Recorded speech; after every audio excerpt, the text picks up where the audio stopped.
And we're live. All right. Welcome back to another live Soul Connection call. I am so delighted here to have my friend Kelly and her adorable companion here today to talk about education and expansion and just see where this conversation takes us. Yeah. So, Kelly, if you'd go ahead and introduce yourself to our audience. Well, Safrianna, thank you so much for having me on. I'm so honored and privileged. And yeah, just a little bit about me. I am currently a full-time teacher, but I'm also a podcaster. I am very much into the health and wellness space. So my podcast is all about that. And I also am working on a couple books, which I know you have written some books as well. So that's exciting. And I'm a nutritionist as well, a holistic nutritionist. So there's a lot of pieces and parts to me, like there is for every human being, right? I'm Yes. multidimensional. So I guess that would be the best way to classify myself, is that I have so many unique passions, so many things that I feel called on this earth to support and commit myself to. So those are just some of the many. And yes, as you mentioned, I have a sweet little buddy with me here. I've got 3 total dogs. We call them the 3 Musketeers. This is Riker. And I know he's got an underbite. He can't close his So mouth. cute. I mean, he gets away with murder because of this cute face. So yeah, that's a little bit about me. I live in Ohio, a suburb of Ohio, of Columbus, Ohio, and I live with my husband. So yeah, a little bit about me. Amazing. I know we actually have quite a few Ohioans in the Living Luna community, and like people were up visiting Ohio and they were trying to Yeah, coordinate. It was so cute.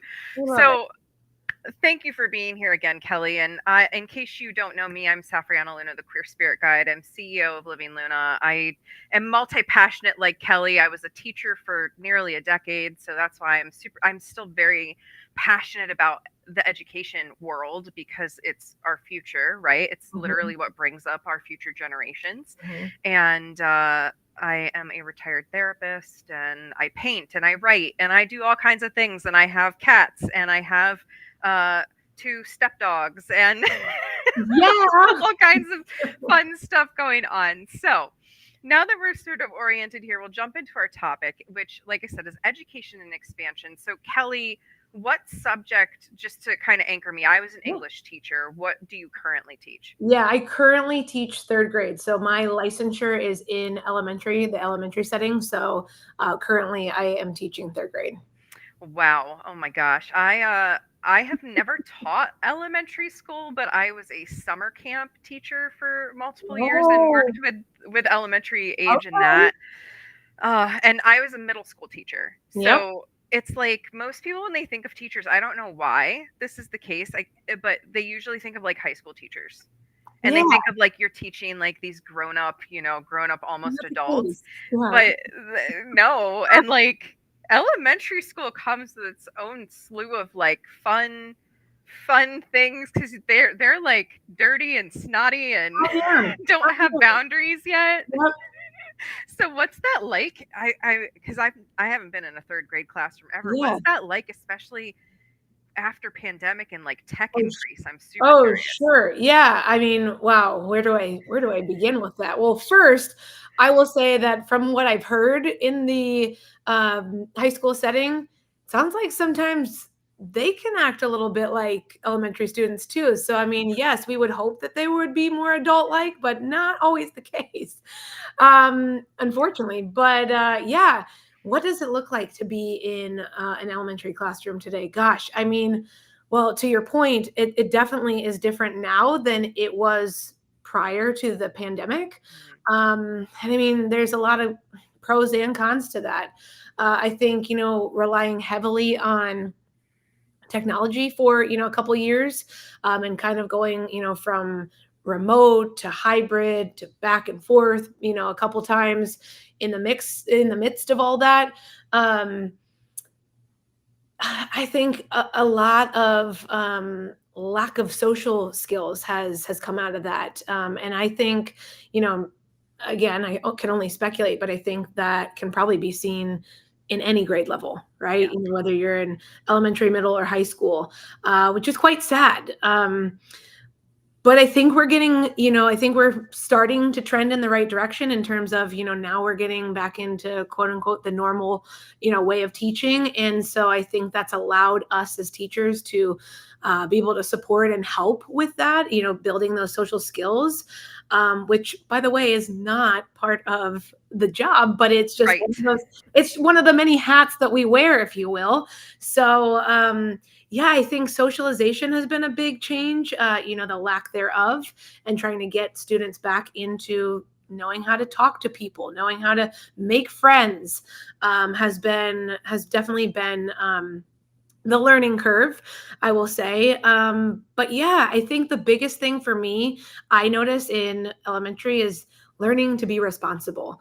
And I think, at any age you can learn to be more responsible, but we're really in third grade, we're getting ready to uh, step away from mom and dad hand holding us through everything and really taking more ownership in getting our homework done, making sure we return things on time, getting ourselves up in the morning, setting an alarm, things like that. So not everybody can handle that in third grade. It is something that developmentally wise, some students excel at that more than others, but I think the big piece in third grade, as I always tell my students and as I always see a huge shift from beginning of the year to end, is that responsibility piece, being more responsible for ourselves and our actions too. Mhm. Oh my gosh. I'm just transporting myself back to 3rd grade right now Oh, and yep. remembering what that was like. And oh gosh, that was a year where I really Yep. started to see like friend groups divide and like little cliques start Click. to form Yep. and that like bigger societal picture start to really Hmm. kind of play out in the classroom. Is that Hmm. still accurate That is today? that is still accurate, and I guess you didn't ask for this, but I will share this. In terms of academic wise, we get into third grade more of the content, right? Whereas kindergarten through second grade, we're really fostering those just like basic reading skills and whatnot, and basic arithmetic skills. And in third grade, we really start to hone in on like specific science and social studies topics and things of that nature. So it's really more content based, and that really sets the trajectory for the rest of school. Yeah. From grades 3 through 12, because the rest of it is really content focused, content based. Yeah, and that's, there's so much in the world right now about content and what should be taught and what shouldn't be taught. And we don't have to get into any of that, but it's just Yeah. interesting because when you look at that turning point, right? Like you're just kind of getting acclimated into school, Yep. kindergarten for a second, and Yep. then you start to get the content and like that's completely variable based on who your teacher is and where you're at and all of that. And I'm curious because you're such a compassionate person and you have such a desire to make the world a better place and, Mm. you know, nutritionist and Oh just yeah. multi-passionate and animal lover. I'm Yep. curious how you're able to bring that compassion into your classroom. Like, do you have that in mind in your classroom? Yeah. I mean, every day, and some days, are harder than others, as we all know, right? But I always remind my students of that too, is like, every day you're going to come in with a different amount of, stamina and energy. And as long as you're putting forth your best, that's all that I can ask of you. And that's all that you can ask of yourself. So I always lead with that every day. It's like a repetitive thing that I share as part of like our morning connection with each other. Our morning meeting is what I call it. And yeah, I think I just, to your point, I was raised that way, but I think also it's just in me to be compassionate. I've always um, been more of an empath, really connecting with people, and really like when someone hurts, I hurt, and I Yes. feel that on a deep level. And so I think it's just kind of natural for me to want to, love and support anyone and everyone. I think the other thing I wanted to share too on this topic is, when I think about being empathetic, as a teacher, that is a key part of success in the classroom, right? Because if you can't establish that connection and that bond with students, then quite frankly, you miss the mark on a lot of things. You miss the mark on tapping into what's going to light students up, and really pulling out the skills, the traits, the strengths, but also the things that can be improved upon in both individual students, but the class as a whole too. So yeah, I think the other piece to this too. I mean, I just keep thinking of all these things related to this topic, but I've chosen not to have kids. That's something that my husband and I just, together mutually felt like that wasn't the best choice for us moving forward.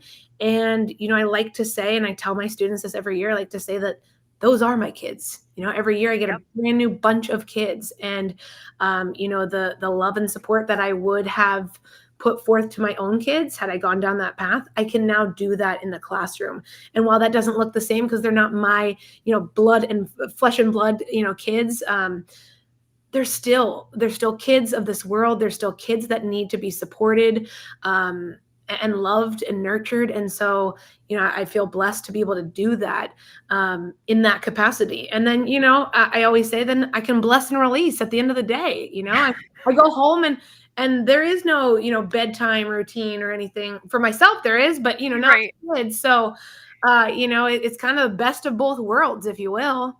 Yeah, I totally resonate with that 100%. I have my own complex kids story, but I do not have biological children of my own, and I don't currently have any bonus children, as I like to call them, in my circle. But I, as a teacher, like, those were my kids, 10 out of 10. And it's funny because I still have students, they're adults now. Yeah. And they'll email me once in a blue moon because they found me, or, they remember me, and they'll be like, I went to college to do this, or, because you inspired me, or I remember how you made me feel. Like, we have such a profound impact on these kids in our classroom. And sometimes people who send their kids to school have no idea, what really happens in a classroom, and how, intimate it can be for their relationship to their future. Yeah. What goes on in the classroom. And, the call I got out of right before this, we were actually talking about empathy versus energy sensitivity.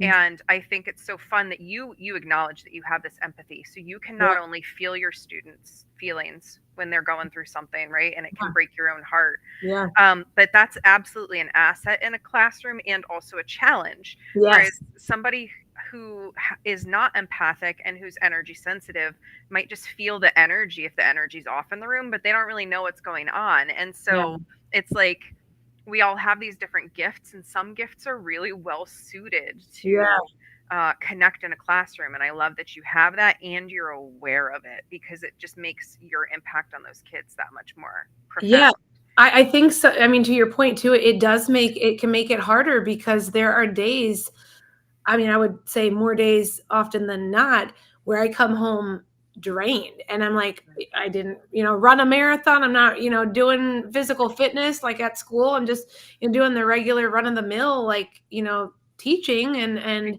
whatnot. But I'm like, I come home and I'm like, man, I'm spent. Right. To that point, it's like, emotionally, I have exhausted so much energy that my body's like, okay, Kelly, you're done. Like, go lay down, go rest, so you can refuel and recharge. Yeah. And that's the thing. Like, if we had kids of our own, right, coming home and then needing to put it on for them again too, and hold space, it's like, I speak a lot about soft skills and how undervalued soft skills are. Like, the holding space for people, connecting with people, emotionally being there for them, like listening, actively listening, fine tuning. Oh, this is what you need versus what they need, right? Like, all of that assessment that we can do on a subtle, energetic, emotional, intellectual level to meet the needs of individual people. That's so much invisible juggling that people don't understand, like, how much work it really is. Right. and how much we then need really profound self-care to take yeah, care of ourselves afterwards, because it's a ton of emotional, intellectual juggling. it is. It Yeah. makes sense to be exhausted. It is, and it makes you think like, okay, a lot of us who are not doing like, year-round school are, off in the summers, right? Whether that's, I don't know, 2 months, 3 months, whatever it is.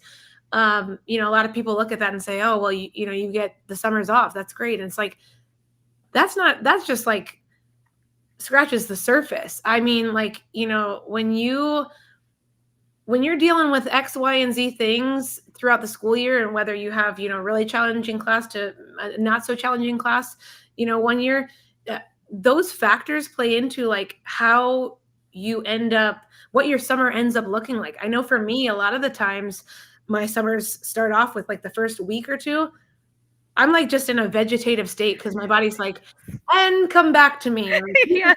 be a human being again. And Mhm. I like at first when I, started my career, I'm now 11 years in. The first couple of years when I felt that way, I was like, oh my God, what's wrong with me? Am I dying? But like, you slowly realize, you talk with other people and it's kind of sad, but you talk with other people, they're like, yep, that's how I feel too. Like that's every year, the first couple of weeks, I just have to lay in a vegetative state, if you will, and just let my body come back. Yep. It's a lot. Yeah. And I think, I mean, to your point, you've said it before, people don't realize how much time, energy, emotional energy, but also, just mental energy and even physical energy too, that you spend on, preparing for the class, ensuring the class's safety. I mean, we're wearing so many hats. It's So many hats. yeah, it's truly, you're the Jane or Jack of all trades. I mean, you're doing all the things. Sincerely, and like Yeah. that is something, again, I'm so passionate about, workers' rights in general, and just like better working conditions. And like I said, having come from a teaching background, and then I went into therapy, and now I'm in whatever the heck I'm in, being me. My Yeah. job is being me now. Yeah. Cool. Love it. But when I was a teacher, I wasn't really aware of the impact that it was having on me, Mm. because I was just so in it, and I was so in it for the kids. I really, Mhm. like, I showed up every day for the kids. And on the days that I was sick, I would drive 45 minutes in to set up the classroom perfectly for them so Mhm. that they could have a good day and be Mhm. successful. And then I'd Mhm. drive my sick ass back and then would zone out for the day. And like, that's the kind of stuff that teachers do. We Yeah. like literally can be so self-sacrificing, Yeah. to truly give of ourselves so that these kids can have a safe space and a good education, and whatever other support we see that they need. And then I became a therapist and learned all about self-care and burnout and all of that, and I'm like, oh no. Oh Yeah. no. So it's like, I just want to bring more of that mental health to education and to educators, because Yeah. they're so in need, because they're the Oh, most yeah. giving people in the world. Yeah. I Like, I can't say I've ever met a teacher who wasn't giving in some right. great capacity. Yeah. Met some that had some issues that maybe they shouldn't be in schools, but Yeah. but they really wanted to be giving people. Yes. They have the right intent. Yeah. So, like, you got into this nutritionist piece. Like, how has that helped support you as you're also out there, giving and giving and giving? I'm curious. Yeah, I mean, I think it's helped me in so many ways. I initially got into it during the pandemic, and I think again, we look at the pandemic, and for many people, it was an awful time.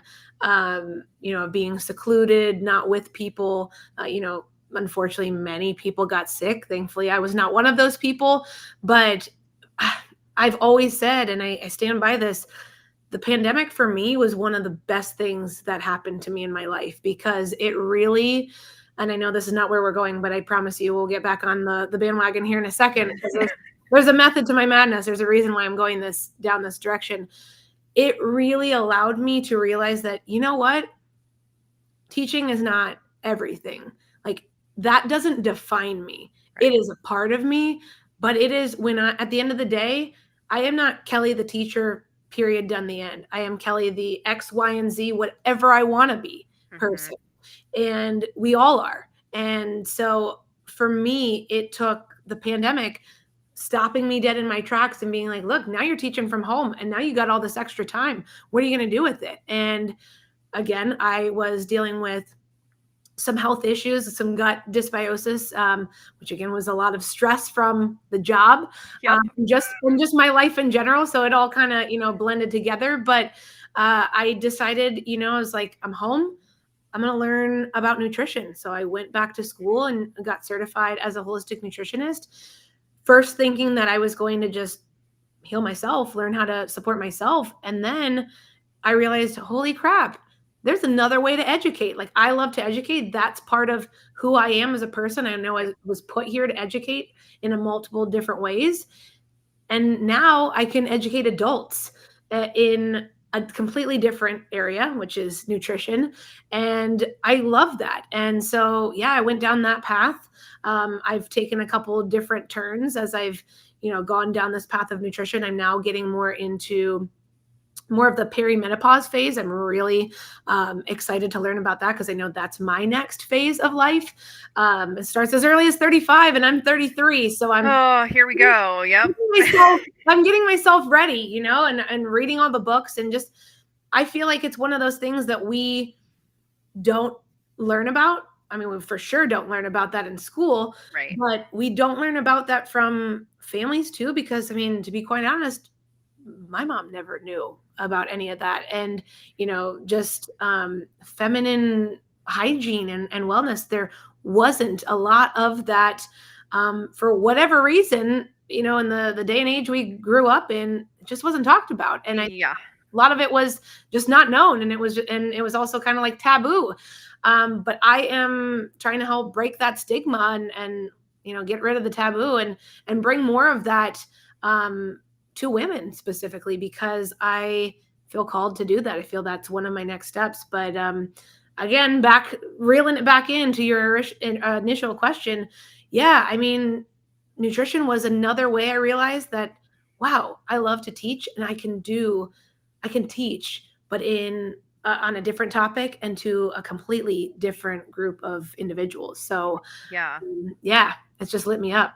I love that, and I resonate with that as well, that, even though I retired from public school, it's like I'm still a teacher. I teach, I went into therapy and I'm like teaching coping skills and tools. And then, now I do master classes and teach at workshops, and like, once a teacher, always a teacher. I really feel like that's true. And it's, I was an English teacher, but then because staffing in schools is very challenging, makes sense when many districts very gravely underpay for very large classroom situations, and it's a lot of stress. I have chronic illness thanks to that, and other things, but that was a big chunk of it. But I had to teach life skills for a semester. Woo! And like life skills and health are kind of the same, the same course. And what was taught in it was so totally not useful at all. I'm like, why are you making me teach this curriculum? And later, I wasn't teaching life skills anymore, but I was starting to do my therapist, my counselor education. And of course, I've always been spiritual. And I started to bring mindfulness skills into the classroom. And it changed everything for the kids. And they would, these are like 13, 14-year-olds. And I was doing Mindfulness Monday, and I would do like a little meditation. And if we had a test on a Monday and we didn't do Mindfulness Monday, they would riot on me. They were like, why are we not doing Mindfulness Monday? It's Monday. We need to do an animal meditation. We need to do a meditation in the forest. Like, what is happening? And it's like, those are the things that the kids need, because those are skills that then, it doesn't matter what they go into in their career. It doesn't matter if they go to college or not, but they have a skill to take care of themselves, to drop in, feel their feelings, to understand their human experience a little bit more. Yeah, I love that. I also teach, I haven't taught it to this group of students this year. different things support different groups, as we know. And but in the past, I took a yoga teacher training course, and brought that to my students. And oh my gosh, I mean, same thing. It was like, okay, we need to start our day with this. And when I wouldn't do it, they were like, okay, well, when are we doing cat cow? Like, when are we, gonna do downward dog? Like, I mean, it became, we always do brain breaks, but it became our like go-to brain break was like, let's do some yoga. Yeah. And I love that. And I would hear students come to me and say, I taught my mom how to do it at home, or I taught my younger brother or sister. And I'm like, this is the ripple effect of it. Like, I love that. I love seeing that I'm teaching you and then you're carrying it into the home and teaching your family members, because it doesn't matter how old or young you are. Like, everybody can benefit from that. Absolutely. And that's, oh, I love that you brought that somatic piece in, because Yeah. that is an element. Yep. And again, some days my partners are going to hear me say this and they're going to cringe. There are some days I'm like, oh, if I went back into the classroom now, what I could bring back to these kids would be so different, because I'm like, oh, they need to get in their bodies. They need to move around. Half of this classroom probably has ADHD now, right? Like, we need to be as friendly and diverse as possible. And Yeah. like, all of the stuff I just didn't understand. And now I want to bring it into classrooms and talk in the public schools to the teachers about these things, because Yeah. I could still have that impact without being in the classroom. Yep. But our kids, like, we have PE and recess is gone in a lot of places now, or it's so short. And Yeah. like, kids need to be moving and they need to have this freedom to explore and to have multimodal stuff happening. Yeah. And it's like, just, I want to see more and more of that in the classroom. So I love that you had, some down dog time and Yep. got them in their bodies in that way, and that you just have brought different tools to the classroom. Yeah, I mean, to your point too, it's a lifelong skill, right? It's something that once you learn it, you can take it with you wherever you go. And my hope, my goal, we'll never know unless they come back and tell me, but my hope is that the classes that I've taught it to, they've taught it to more people, not just the people not just their family members that they may or may not have shared with me that they taught it to, but like, I hope that it continues to be that ripple effect, because that's what we all need. We need people that care to share things that work, to support us, because I mean, like we've said, this stuff isn't taught. Yoga is not part of the curriculum. Okay, you got to know that that's important and bring it into the classroom, because your students need it. They need some way to regulate their bodies. And yeah, I mean, that there are so many missing pieces to the puzzle that are left out in the in the world of education. But I think when we are passionate about what we do and we are looking at the whole picture of a child, we can't neglect that piece, which is the regulatory piece of you're not gonna learn anything if your body is not in a regulatory state. Yeah, if you're all up here, tense or brain scrambling, you can't take in more information. So it's like, again, I'd turn the lights off. I'd let them put their heads down on their desk, or they could go back and they could lay, I had like a big open spot. They could go lay on the floor and get comfortable. And like, they'd come up out of that. And some of them, my little ADHD squirrels would pop up. They're like, I just had the most amazing experience, and they're like amped. And then the other kids are like, wow, like now I can learn. And it was always magical, and I wanted to be able to offer more of that. Yeah. And it's like, when I was in the classroom, and I don't know, I have not followed this enough to know where it's at these days, but Common Core was coming in, and we were in the middle of transitioning to all these assessments and sort of the formula. And I wasn't anti Common Core by any stretch when I saw the intention.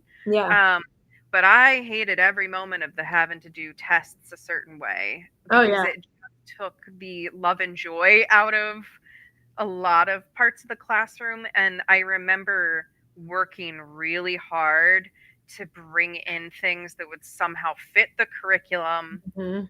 while also giving my kids the chance to have that like autonomous thinking and Sure. problem solving. And like one of my big projects was they literally got to pick any global issue that they wanted to, and they got to do a multimedia presentation around it. And it could be environmental, it could be animal, it could be humanitarian, it could be Yeah. literally, a lot of them picked GMOs were big at the time, so they Okay. wanted to be like, do GMOs really make a difference or not? Like, what's here? Like, something that would get them in their critical thinking and allow them to take an opinion, which we don't often see.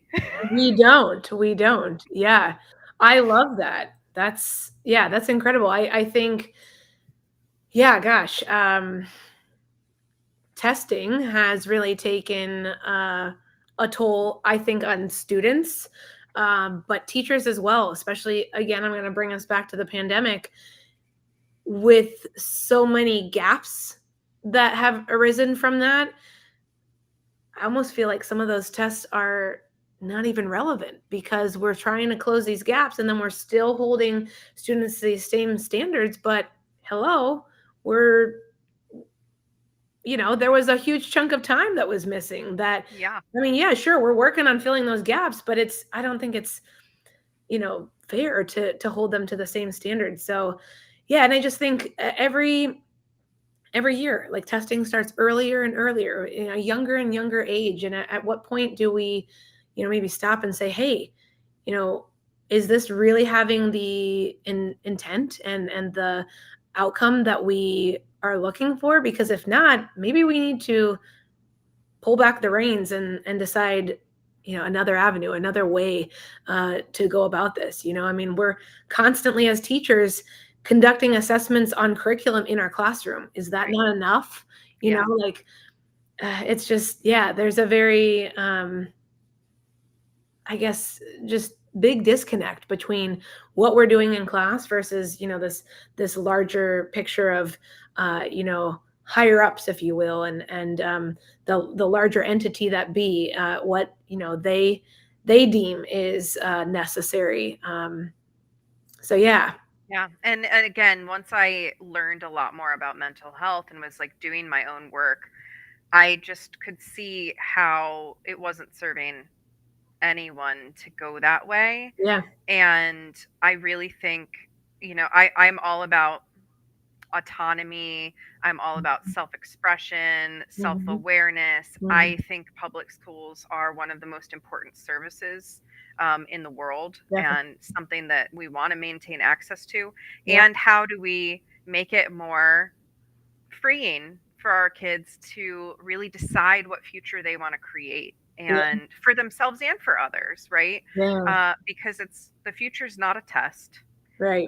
And at the end of the day, yes, those tests test our ability to memorize things or Mhm. Mhm. like learn a curriculum, but Yeah. they don't test our ability to be a good person or to pursue our dreams or to regulate ourselves Yeah. or have these skills that allow us to be in relationship. And so I hope that there's a future where education is going to be more social and more Montessori, I guess. Like, Yeah. I've always admired the Montessori model Yeah.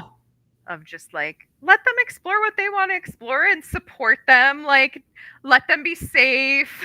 Yeah, and more like, I think, Montessori also has an element of like real world application, right? Because you are truly navigating the world on your own, I mean, Hmm. with the help of teachers, surrounding you to guide. But I think that's one of the missing pieces too, and I try so very hard to bring as much of that into the classroom as I can, but real world application, like, students need to know, like, this is why this is important. We're not just teaching you this just to teach you, like, you will need this knowledge or you will need this skill. I think that plays a huge role in not only students ability to understand the value of what they're learning, but also to realize that, like, this is a skill that I'm harnessing that is going to, as we mentioned earlier, for other, purposes. This is going to carry me throughout my life. Mhm. This is going to be something that I look back on and say, wow, I'm glad I learned that, because it's a skill I've been using since, day one, whenever that day one was. Yeah. So, gosh, there's so many. I could like go for hours on this topic and just like parse apart everything. But like, as a teacher who's still in the field, Yeah. you're on the ground, you're seeing what it's like. What do you think teachers need more support with? That is, wow. We don't have enough time for that. Obviously, there's, everything, Yeah. pay and smaller class sizes and like all of that. I guess I'm going to just admit, I'm asking this question completely selfishly right now Yeah. because I want to make more of an impact, right? Yeah. And I'm just like, putting myself back in when I was a teacher, I mean, I tried to do everything. Like I was in the union. I was our Mhm. school wellness rep, so I got like gym class, like instructors to come in and like do workout Nice. classes for us and stuff, and like just tried to offer as many opportunities Sure. as I can. But a lot of teachers wouldn't engage because they're already exhausted. Sure. And I think a lot of them were already exhausted because their downtime, and I don't know if this is the case in elementary school or even in your district, but Mm. all of our downtime was spent in meetings that we Yep. didn't need to be in. Mhm. Mhm. Yep. And so I'm like, instead of those meetings, what would have actually been useful for us? And for me, it would have been like constructive rest time. Yeah. Yeah. Like, I think, and that will lead into what I'm going to say to answer your question, which would be, I think the biggest thing I feel, at least for myself, and I know others that I've talked to, is we need to be heard. We need to be heard. We're the ones in the classroom that are teaching. We know what we're doing. And I think sometimes that is lost with a larger agenda at play. And to your point, we need to be heard. Yeah, we need time to breathe. When we've got meeting after meeting upon meeting, it is exhausting. And then you go home and you're like, yeah, I actually don't want to sign up for, an extracurricular because I'm pooped by the time I leave here. yeah, I have been part of several extracurricular activities, but over the past couple of years, I have pulled back a little bit, partially because, I'm dabbling in other things outside of school, but also I know that I can't be a good teacher and I can't feel good myself, in my body if I'm constantly going, going, going and not yes, giving myself that time to rest. So if it's not given to me in the school day, then I have to prioritize that outside of school. yeah, So I think, yeah, just biggest thing, we need to be heard. We need to be, I don't want to say appreciated, because I think that there are people, in every building that do appreciate, teachers, and then there are parents that do as well. But I think, we need to just, we talk about it on the news. I hear it talked about all the time. Well, teachers are, not paid enough. They're not, appreciated enough. Okay, well then let's change that. hmm, Like if that's how you feel, it's like, a myriad of other issues in this world that we talk and talk and talk about, but we talk about it and we don't actually do. We're well, all talk, no do. yeah, and we get distracted with these Yeah. big, shiny, gl- uh, I'll just say political things, right? Mhm. Like Mhm. instead of focusing on what's really happening with our people, we get lost in the sauce of Yeah. us versus them Yeah. is really what it boils down to. And we see that play out in school systems, right? It's like Mhm. any system, whether it's a hospital, a school, an agency of some kind, ends up playing out the dynamics of what's happening on a bigger scale. Yeah. And that's why I think the most important thing that we can do is do that work within ourselves, because then Mhm. we anchor that energy in and then we show up in the system Yeah. and we start to disrupt that by showing other people what's possible. And I absolutely think that that was my role in my teaching position because I was the little radical who was like, I'm not gonna listen to your silly rules because they're silly. Yep. Because I was, I was the teacher with the LGBTQ flag in my room that said this is a safe space for you, and Yeah. I was the teacher that kids would then come to and be like, I've never told anyone this, but I'm, I'm gay or I'm trans or I'm whatever, and I could just create a safe space for them. And the school didn't like that I was doing that, and I was like, well, fire me then, right? Like, because I'm going to be a safe space for these kids. Right. And that's, being a safe space for ourselves, we then begin to create that for everyone else. And I think that that's so important. But yes, like, we need to listen to the people who are doing their jobs. Yeah. We were just talking about this today in the Living Luna community with the gaming world.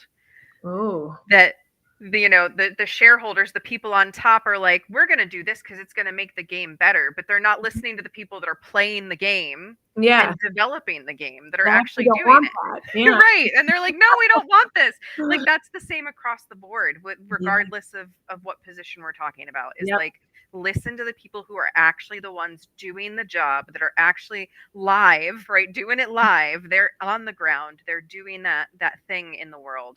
Yeah. So we need to listen to our teachers. And I think the best way to do that is, and again, will we ever get to this? God, I hope so. But the best way to do that is to have those collaborative conversations. Like, all parties come to the table, right? Admin, higher ups, what have you. And, I'm showing this hierarchy, but that's the truth, because there is this hierarchy, right? Between like us, boots on the ground people, and those that are higher up that are dictating. But we need to level the playing field and come together and actually hear from each side. I'm not saying that like just listen to me and the other teachers. I'm saying I want to hear from you, admin and higher ups, and those that are making decisions, in X, Y, and Z areas, because I have something to learn from you, and likewise you have something to learn from me. And I think if we approach every job, every opportunity, every experience in the world that way, I mean, God, the world would be an even better place to live in, because we'd actually be listening to each other. Imagine that. Imagine that. Like, every human is equal. Yeah. And that includes the students too, right? Like, getting the students involved. It's like, a principal is not better than a third grader. Right. They have a lot more life experience, but they're not better than. Right. Right. So to just equalize that we're all human, we're all trying to do our best. We all want to be happy. We all want to be successful. Yeah. And when we make a one size fits all for success, it doesn't serve anybody. Right. So, oh my gosh, I'm glad that there are still teachers in the teaching world that have not run away screaming like you, that are still putting this energy in there. Because I admit, my chronic illness got so bad, and the conditions where I was working were so not good that I couldn't, and it broke my heart to leave those kids, because I loved everything about teaching the kids. Yep. Everything. Well, listen, girlfriend, I have 2 chronic conditions, 2 autoimmune conditions. So, I mean, I feel all of what you just said, because there are days where it's worse physically on my body than others. And I can only imagine how many other people are silently suffering and experiencing that same thing or similar. So, yeah. Oh my gosh. So thank you for your continued service in classrooms, and for all that you do for the kids. And, I hope you have more opportunities for some down dog in the future, and just Well, you know what? We have 12 more days of school. So I think it's in my near future. It's on the horizon. Yep. All right, kids, before I send you off for summer, let's learn some just stretching and get in your body and shake it out, all that good stuff. Yep. So thank you so much for this. And if we have this topic of expansion, is there anything you'd like to just leave us with for what you hope for the future of education to expand into? I love that.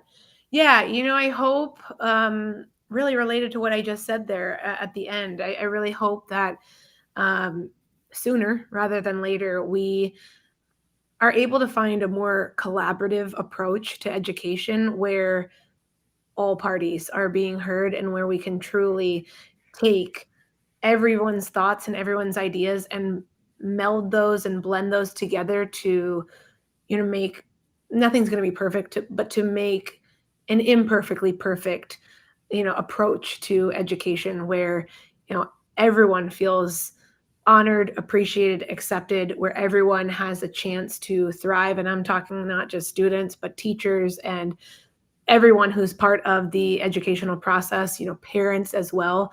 Um, I look forward to, and I know it'll happen, but we've got a lot of work to do. I look forward to the day when that happens, when we start to move the needle, a little bit in that direction, and then continue that and progress on that path. Absolutely. I am holding that vision with you. I really believe in this future, and I'm here to see it happen. So I'm grateful to know people like you. And thank you so much for this call today. Oh, thank you. I loved it. And oh my gosh, like we could literally do an entire Good. series on this. There's so much to talk about. So again, thank you. Thank you if you listened into Thank this you. conversation today. If you have follow-up questions for myself or Kelly, give us a hashtag replay. Let us know what you're wondering about, and we would Yeah, be happy to further the conversation. love it. All right. So until next time, everyone, I'm Safrianna Lughna,